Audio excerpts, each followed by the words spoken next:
Hey, what's up YouTube? Pallab here from nothingwired.com. So Xiaomi, one of the biggest Chinese manufacturer, which is incidentally the 5th largest smartphone maker in the world without even having a market in the US and UK, today announced their latest flagship, the Mi 5. It's a beautiful device with all the cutting edge technologies and some innovations. So here are my first thoughts. First, let's take a quick look at the spec sheet over here.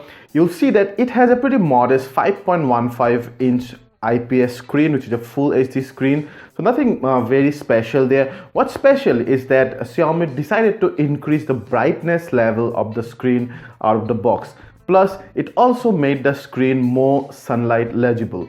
However, these two factors actually will eat into more into the battery life. It has a 3000 mAh battery life, but still, I think that's gonna be some concern over there. But you have a Snapdragon 820 that's that's powering this device, which supports quick charging 3.0. So there would be sacrifices here and there will be advantages here and there. So apart from the 820, now 820 is interesting because the Mi 5 will come in 3 versions. The 32GB version and the 64GB version will have a different clocking Snapdragon 820, whereas a premium one, the 128GB version, will have a different clocking Snapdragon chipset. The 32GB and the 64GB will have metal and glass bond both the front and the back, and the 128GB, which will be called the Mi 5 Pro, will have a ceramic back instead of the glass on the 32 and the 64GB. The 32 and the 64GB will have 3GB RAM, and the 128GB, which is the Mi 5 Pro, will have a 4GB RAM.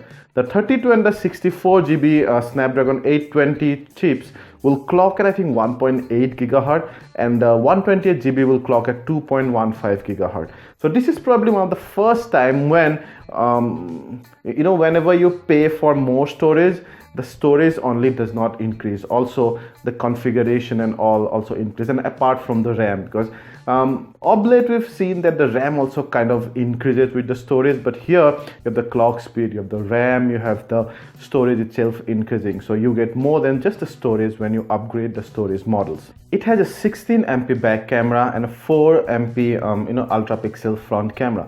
The 16MP back camera has a very fast maximum aperture of f/2.0, but what really interested me here is that it claims a 4-axis optical image stabilization. It also has your PDAF, that's face detection autofocus system, but the 4-axis OIS is faster than the 3-axis OIS and more stable because the 4-axis OIS will not only stabilize the X, Y and Z axis, it will also stabilize these along time. That means whenever a subject is moving, it will also stabilize that part. We'll have to see how it performs in in action when the device comes to our lab, but for now 4-axis OIS looks exquisite. Keeping terms with the latest technologies, the phone will have a C-type port, and as I told you, it will be powered by 3000 mAh battery, which supports quick charging 3.0.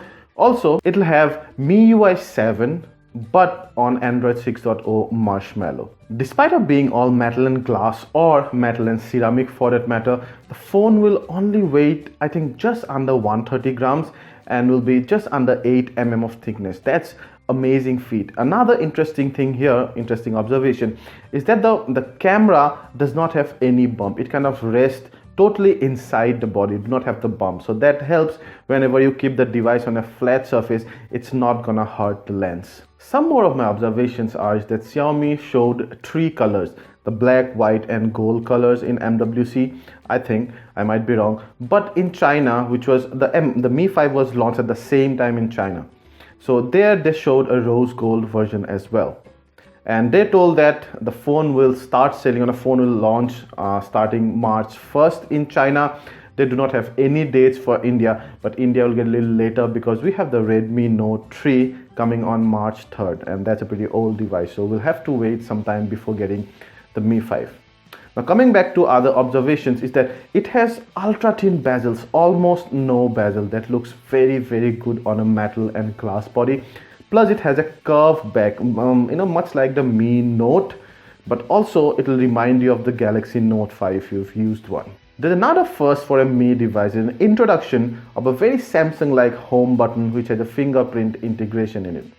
Mi devices, as far as I know, never had any physical home button. So you have a physical home button and then two soft buttons on both sides of it. Now then, coming to the price factor. Now Xiaomi has always been known for very aggressively pricing their product, and the Mi 5 is no different. The lowest model, which is a 32GB plus 3GB model, will come for about 1999 Chinese yuan, which is equivalent to about, I think, 306 US dollar, and that in turn is equivalent to about 21,000 Indian rupees. There might be some import taxes involved here and there when it arrives in India or in the US market, but I don't think it's going to the US or UK market at least anytime soon, but it'll come to India definitely.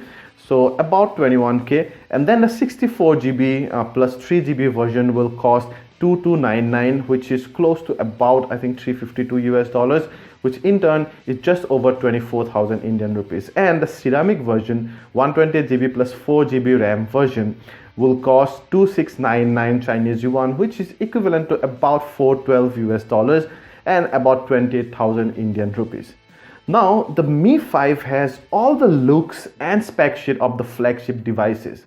I was stunned by how beautiful the Samsung Galaxy S7 looked, for example, the other day. Mi 5 really, trust me, matched that look, and for almost half of the price. So that's why Mi 5 is really exciting device, and I just can't wait for it to launch in India. If you like this video, please hit the like button, ask anything related to the Mi 5, and we'll tell you if we know that. Please subscribe to this channel and share this video to share the love. Thank you.